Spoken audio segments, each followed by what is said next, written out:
zaman kerajaan di Indonesia. Indonesia mulai berkembang pada zaman kerajaan Hindu-Buddha berkat hubungan dagang dengan negara-negara tetangga. Agama Hindu masuk ke Indonesia diperkirakan pada awal Tarik Masehi, sementara agama Buddha disebarluaskan pada abad ke-5 Masehi. Kali ini kita akan membahas kerajaan bercorak Hindu-Buddha di Indonesia. Pertama, Kerajaan Kutai. Kerajaan Kutai merupakan kerajaan bercorak Hindu tertua di Indonesia yang berdiri pada abad ke-4 Masehi. Kerajaan ini terletak di Muara Kaman, Kalimantan Timur, tepatnya di hulu Sungai Mahakam. Kerajaan ini dibangun oleh Kudungga. Raja yang terkenal memimpin kerajaan Kutai adalah Asmawarman. Sedangkan masa keemasan kerajaan Kutai berada pada pemerintahan Raja Mulawarman. Peninggalan terpenting kerajaan Kutai adalah 7 prasasti Upa. Kerajaan Kutai berakhir pada saat Raja Kutai yang bernama Maharaja Dharmastia tewas dalam peperangan di tangan Raja Kutai Kartanegara ke-13. Kedua, Kerajaan Tarumanegara. Kerajaan Tarumanegara merupakan kerajaan bercorak Hindu yang berdiri pada abad ke-4 Masehi. Wilayah kerajaan Tarumanegara berada di barat Pulau Jawa. Kerajaan ini didirikan oleh raja yang bernama Jaya Singgawarman. Masa keemasan kerajaan Tarumanegara saat dipimpin oleh Raja Purnawarman.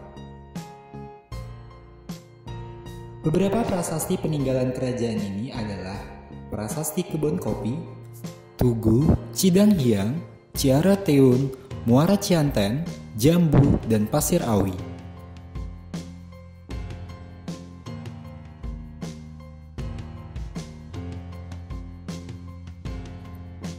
Ketiga, Kerajaan Sriwijaya. Kerajaan Sriwijaya merupakan kerajaan bercorak Buddha yang berdiri pada abad ke-7 Masehi. Kerajaan ini membentang dari Kamboja, Thailand Selatan, Semenanjung Malaya, Sumatera hingga Jawa Barat. Raja Bala Putradewa membawa Sriwijaya ke puncak kejayaan. Beberapa faktor yang mendorong perkembangan kerajaan Sriwijaya menjadi kerajaan besar antara lain kemajuan kegiatan perdagangan antara India dan Cina melintasi Selat Malaka, dan keruntuhan kerajaan Punan di Vietnam Selatan. Peninggalan kerajaan Sriwijaya terdiri dari Prasasti Kedudukan Bukit, Prasasti Talang Tuo, Prasasti Kota Kapur, Prasasti Talaga Batu, Prasasti Karangbirahi, Prasasti Ligor, Candi Muaro Jambi, dan Candi Muara Takus.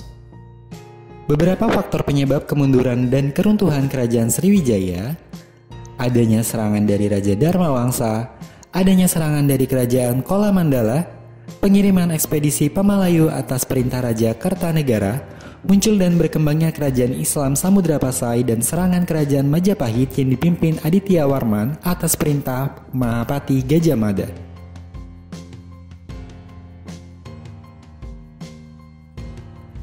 Keempat, Kerajaan Mataram. Merupakan kerajaan yang berdiri pada abad ke-8 Masehi.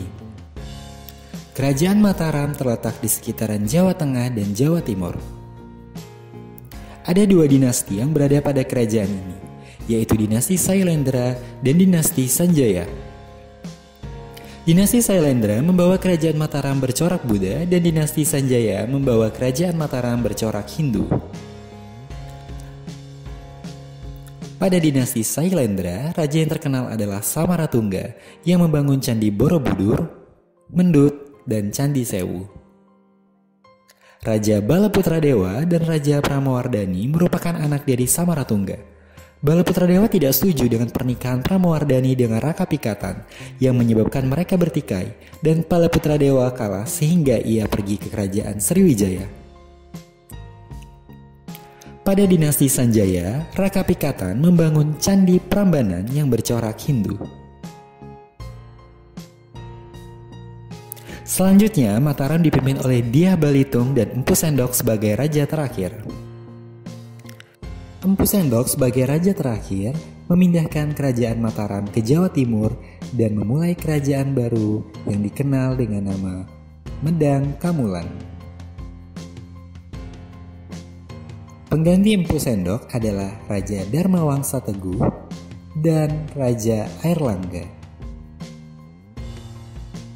Pada akhir pemerintahannya, Airlangga menyerahkan kerajaan kepada kedua orang anak laki-lakinya, yaitu Jayanggrana dan Jayawangsa. Untuk menghindari perselisihan, maka kerajaan dibagi dua menjadi Jenggala dan Kediri. Salah satu hal menyebabkan runtuhnya kerajaan Kediri adalah Raja Kertajaya dibunuh oleh Kan Arok.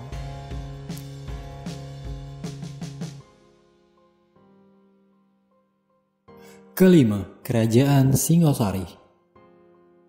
Merupakan kerajaan yang berdiri pada abad ke-13 Masehi. Kerajaan Singosari terletak di wilayah Jawa Tengah hingga akhirnya berhasil menguasai Sriwijaya. Kerajaan ini didirikan oleh Kan Arok. Kerajaan Singosari berasal dari sebuah daerah bernama Tumapel yang dipimpin oleh Tunggul Ametung. Setelah berhasil membunuh Tunggul Ametung, Kan Arok menggantikannya sebagai penguasa Tumapel. Ia juga menjadikan Kan Dedes, istri Tunggul Ametung, sebagai permaisurinya. Kan Arok berakhir karena dibunuh oleh Anusapati yang merupakan anak dari Tunggul Ametung. Anusapati dibunuh oleh Tojaya yang merupakan anak dari Kan Arok. Tojaya pun mengalami hal yang sama, yaitu dibunuh oleh Wisnuwardana yang merupakan anak dari Anusapati. Pembunuhan ini menggunakan keris yang sama yang digunakan Kan Arok ketika membunuh Tunggul Ametung. Raja terakhir kerajaan Singosari adalah Kertanegara yang merupakan anak dari Wisnuwardana. Kerajaan Singosari yang sibuk mengirim angkatan perang ke luar Jawa akhirnya mengalami keropos di bagian dalam, dan pada tahun 1292 terjadi pemberontakan Jayakatwa, dan dalam serangan itu Kertanegara mati terbunuh.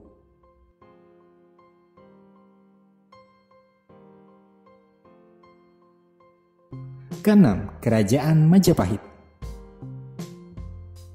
Kerajaan ini didirikan oleh Raden Wijaya. Jayanagara yang merupakan kemenakan dari Raden Wijaya sempat memimpin kerajaan ini. Selanjutnya, kerajaan dipimpin oleh Tribhuwana Tunggadewi. Merupakan anak dari Raden Wijaya bersama istrinya Gayatri. Pada masa pemerintahannya, Gajah Mada diangkat menjadi pati dan dikenal dengan Sumpah Palapa. Selanjutnya, kerajaan dipimpin oleh Hayam Wuruk, yang merupakan pelopor zaman keemasan Majapahit. Namun, keruntuhan Majapahit juga disebabkan oleh Hayam Wuruk yang ingin memperistri Dyah Pitaloka. Masuknya Islam ke Indonesia. Pendapat para ahli tentang masuknya Islam ke Indonesia yaitu dari Buya Hamkah atau Haji Abdul Malik Karim Amrullah mengungkapkan Islam berasal dari Arab pada 7 Masehi, dengan bukti bangsa Indonesia sejak awal telah menganut mazhab Syafi'i yang sama dengan mazhab yang dianut di Mekah, juga catatan dari dinasti Tang. Kemudian dari ahli Husain Jajadiningrat mengungkapkan Islam berasal dari Persia karena kesamaan budaya dan tradisi, seperti pada perayaan 10 Muharram atau Asyura sebagai hari suci kaum Syiah atas kematian Husain bin Ali, seperti dalam tradisi Tabot di Pariaman dan Bengkulu. Kemudian dari ahli Moquet, ilmuwan Belanda mengungkapkan Islam berasal dari Gujarat, India pada abad ke-13 Masehi dengan bukti tulisan pada batu nisan Sultan Malik Al-Saleh. Bukti lain tentang masuknya Islam pada abad ke-13 Masehi adalah catatan Marco Polo, pedagang Venesia yang singgah di Sumatera dalam perjalanan pulangnya dari Cina pada tahun 1292. Disebutkan bahwa Perlak merupakan kota Islam. Cara penyebaran Islam di Indonesia yaitu melalui perdagangan, pernikahan, pendidikan, dan kesenian. Mari kita simak mengenai pengaruh Islam terhadap masyarakat di Indonesia. Pada bidang politik, sebelum Islam masuk ke Indonesia, sudah berkembang kerajaan Hindu-Buddha. Kerajaan tersebut kemudian mengalami kemunduran dan digantikan peranannya oleh kerajaan Islam. Pada masa Islam, konsep kerajaan berubah menjadi kesultanan. Bidang sosial, setelah Islam masuk, sistem kasta menjadi pudar. Tetapi pada masa Islam masih terdapat penggolongan kelompok masyarakat. Misalnya di Jawa, seorang ulama diberi gelar kiai, yaitu sebuah gelar yang menunjukkan ketinggian derajat pada struktur sosial di masyarakat. Begitu pula dengan para penyebar agama Islam yang diberi gelar sunan. Gelar ini menunjukkan status sosial yang lebih tinggi. Pada bidang agama, Islam tersebar luas dan sebagian besar masyarakat Indonesia menganut agama Islam. Bidang kebudayaan, terjadinya akulturasi antara kebudayaan Islam dengan kebudayaan yang sudah ada. Hasil akulturasi kebudayaan Islam dengan kebudayaan di Indonesia, contohnya pada seni bangunan. Seni bangunan yaitu atap tumpang. Atap tumpang merupakan atap yang bersusun semakin ke atas semakin kecil, tingkat yang paling atas berbentuk limas. Atap tumpang serupa dengan arsitektur Hindu, contohnya Masjid Demak dan Masjid Banten. Kemudian ada menara. Pada Masjid Kudus, bentuk menara mirip dengan bentuk Candi Jawa Timur yang telah diubah dan disesuaikan penggunaannya dan diberi atap tumpang. Selanjutnya makam. Makam yang terletak di tempat tinggi atau di atas bukit masih menunjukkan kesinambungan tradisi yang mengandung unsur kepercayaan kepada roh nenek moyang dan merupakan bentuk perwujudan pendirian punden berundak megalitik. Seni ukir, berkembang ragam hias huruf Arab atau kaligrafi yang kerap kali digunakan untuk menyamarkan lukisan makhluk hidup. Kerajaan Islam di Indonesia. Yang pertama, Kesultanan Samudra Pasai, berdiri tahun 1270 hingga 1275 Masehi, letaknya di utara Perlak, Lok Sumawe. Sultan Samudra Pasai antara lain Sultan Malik Al-Saleh, Sultan Malik At-Tahir, dan Sultan Mahmud Malik Adza. Sumber sejarah Kesultanan Samudra Pasai diperoleh dari batu nisan Sultan Malik Al-Saleh, catatan Marco Polo yang singgah di Perlak, dan catatan Ibnu Battuta yang pernah singgah. Kesultanan Aceh Darussalam, berdiri tahun 1513 Masehi oleh Sultan Ahli Muhayyad Syah. Puncak kejayaan pada masa Sultan Iskandar Muda tahun 1607 hingga 1636 Masehi. Perekonomian Aceh berkembang pesat karena para pedagang muslim menjadikan Aceh sebagai daerah bandar transit lada dari Sumatera dan rempah-rempah dari Maluku. Kesultanan Aceh berhasil menguasai daerah di pesisir timur dan barat Sumatera serta pesisir barat Semenanjung Melayu seperti Johor dan Pahang. Kesultanan Demak, berdiri sekitar abad ke-15 oleh Raden Patah. Setelah Malaka jatuh ke tangan Portugis, pelabuhan Demak seperti Jepara, Tuban, Sedayu, dan Gresik berkembang menjadi pelabuhan transit dengan daerah penghasil rempah-rempah. Kesultanan Demak merupakan kesultanan Islam pertama di Pulau Jawa. Pengaruhnya meluas ke Sukadana, Kalimantan Selatan, Palembang, dan Jambi. Pada tahun 1512 Masehi dan 1513 Masehi, Demak mengirim pasukan di bawah pimpinan Adipati Yunus untuk membebaskan Malaka dari Portugis, namun gagal karena kekuatan Portugis lebih unggul. Di Pulau Jawa, penyebaran Islam melalui Kesultanan Demak didukung oleh para wali yang dikenal dengan Wali Songo. Beberapa anggota Wali Songo berasal dari Demak, yaitu Sunan Kalijaga, Sunan Bonang, Sunan Kudus, dan Sunan Muria. Kesultanan Demak juga berusaha menyebarkan Islam di luar Pulau Jawa seperti Maluku dan Kalimantan. Penyebaran Islam di Maluku dilakukan oleh Sunan Giri. Di Kalimantan, penyebaran Islam dilakukan oleh seorang penghulu bernama Tunggang Pararangan. Kesultanan Demak mencapai puncak kejayaan pada masa pemerintahan Sultan Trenggana. Kesultanan Banten. Pada tahun 1526 Masehi, Fathahillah dari Kesultanan Demak berhasil merebut Banten dari Kerajaan Sunda. Fathahillah mendirikan benteng pertahanan Surosowan yang menjadi pusat pemerintahan Kesultanan Banten. Fathahillah mengembangkan Banten menjadi pusat perdagangan dan penyebaran agama Islam. Ketika Kesultanan Demak mengalami kemunduran, Banten akhirnya melepaskan diri dari pengaruh kekuasaan Demak. Puncak kejayaan yaitu pada masa pemerintahan Sultan Ageng Tirtayasa. Kesultanan Banten mengalami kemunduran sejak terjadi perselisihan antara Sultan Ageng Tirtayasa dengan putranya Sultan Haji. Sultan Haji cenderung mau berkompromi dengan VOC, sedangkan Sultan Ageng Tirtayasa menolak monopoli VOC. Dengan bantuan VOC, Sultan Haji berhasil mengalahkan kekuasaan Sultan Ageng Tirtayasa. Setelah itu, Banten berada di bawah pengaruh VOC. Kesultanan Makassar Goa Talol. Kesultanan Makassar berawal dari Kerajaan Goa dan Kerajaan Talol yang terletak di Sulawesi Selatan. Setelah menganut Islam, kerajaan tersebut menjadi Kesultanan Makassar. Kesultanan Makassar kemudian berkembang menjadi pusat perdagangan di Indonesia bagian timur. Letak Makassar yang strategis dan daerah penghubung antara Malaka, Jawa, dan Maluku membuat Makassar ramai dikunjungi pedagang dalam dan luar negeri. Kesultanan Makassar mencapai puncak kejayaan pada masa pemerintahan Sultan Hasanuddin. Pada tahun 1660, terjadi Perang Makassar. Perang ini disebabkan oleh monopoli dagang Belanda dan juga persaingan antara Kesultanan Makassar dengan Kerajaan Bone yang mendapat dukungan dari VOC Belanda. Dalam perang ini, Kesultanan Makassar mengalami kekalahan dan terpaksa menandatangani Perjanjian Bongaya yang sangat merugikan Kesultanan Makassar. Kesultanan Mataram didirikan oleh Sutawijaya pada tahun 1575 Masehi. Puncak kejayaan Mataram pada masa pemerintahan Sultan Agung. Dalam bidang politik, Mataram berhasil memperluas kekuasaan di Jawa Tengah, Jawa Timur, dan sebagian Jawa Barat termasuk Banten. Dalam bidang ekonomi, Mataram berkembang menjadi negara agraris. Kebudayaan yang berkembang di Mataram merupakan perpaduan unsur budaya Islam dengan budaya Hindu di Jawa, seperti perayaan sekatan dan upacara grebek.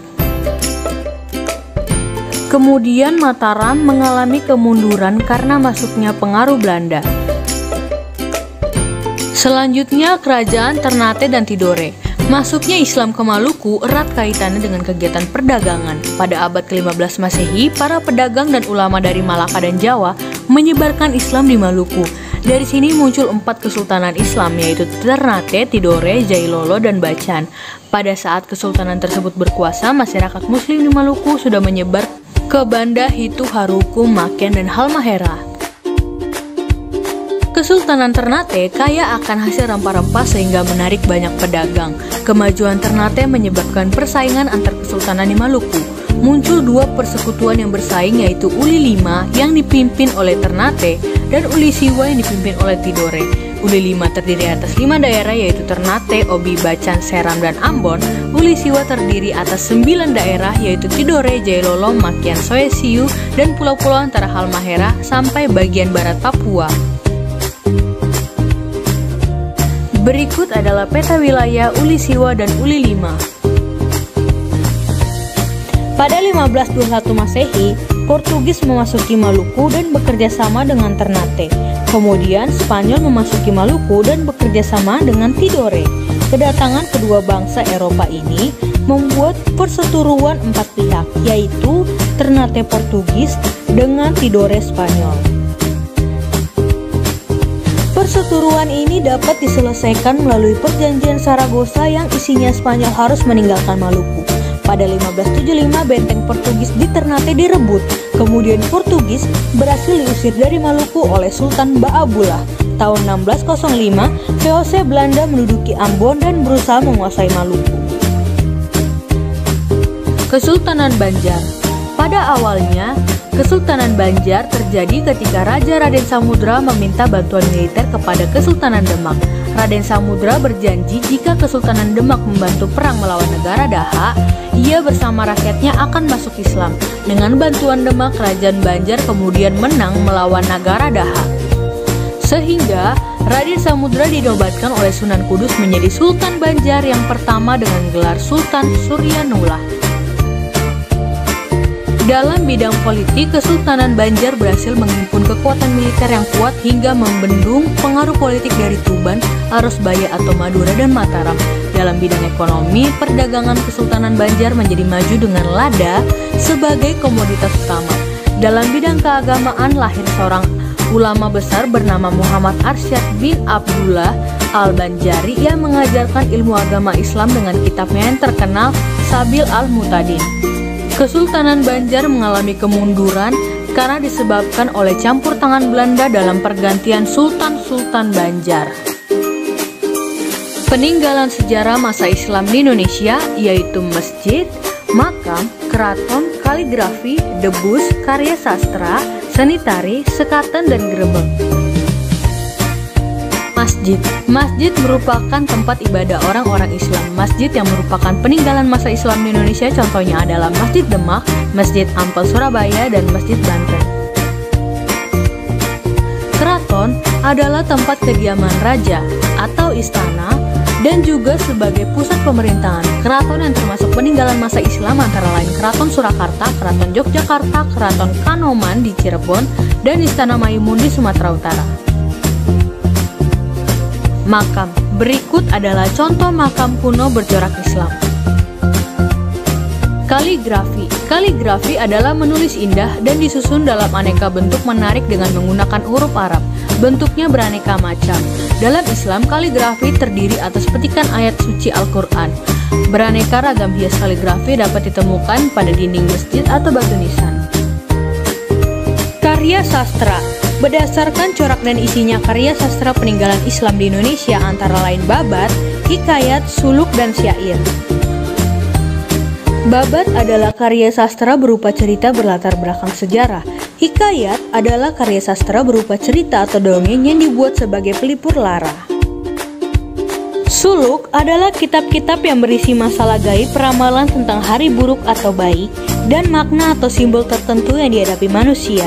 Syair adalah puisi lama yang setiap bait terdiri atas 4 baris yang berakhir dengan bunyi yang sama. Seni tari. Salah satu tarian yang merupakan peninggalan dari masa Islam adalah tari Saudati dan tari Saman dari Aceh. Tarian ini dilakukan dengan iringan nyanyian yang sebenarnya adalah salawat atau pujian kepada Nabi. Debus merupakan kesenian bela diri dari Banten. Kesenian debus berawal pada abad 16 Masehi pada masa pemerintahan Sultan Maulana Hasanuddin. Debus pernah digunakan sebagai sarana untuk memompa semangat juang rakyat Banten melawan Belanda pada masa pemerintahan Sultan Ageng Tirtayasa. Sekaten dan grebek. Sekaten merupakan upacara peringatan kelahiran Nabi Muhammad yang diadakan setiap bulan Rabiul Awal tahun Hijriah di alun-alun Surakarta dan Yogyakarta. Upacara ini dahulu digunakan oleh Sultan Hamengkubuwana I, pendiri Keraton Yogyakarta untuk mengundang masyarakat mengikuti dan memeluk agama Islam. Puncak perayaan Sekaten, 2 gamelan yaitu gamelan Kiai Nagawilaga dan gamelan Kiai Guntur Madu akan dimainkan secara bersamaan selama 7 hari berturut-turut. Puncak perayaan Sekaten ditandai dengan gerebek mauladan dengan mengarak sebuah gunungan yang terbuat dari beras ketan, makanan, buah-buahan, dan sayur-sayuran sebagai bentuk ungkapan rasa syukur kepada Tuhan Yang Maha Esa. Demikianlah anak-anak pelajaran kita pada hari ini pada materi kehidupan masyarakat pada masa Islam. Silahkan kalian mengulang kembali materi tersebut. Jangan lupa untuk selalu menerapkan gerakan 3M, mencuci tangan, menjaga jarak, dan selalu memakai masker. Sampai jumpa di lain kesempatan dengan materi yang berbeda. Salam sehat, terima kasih.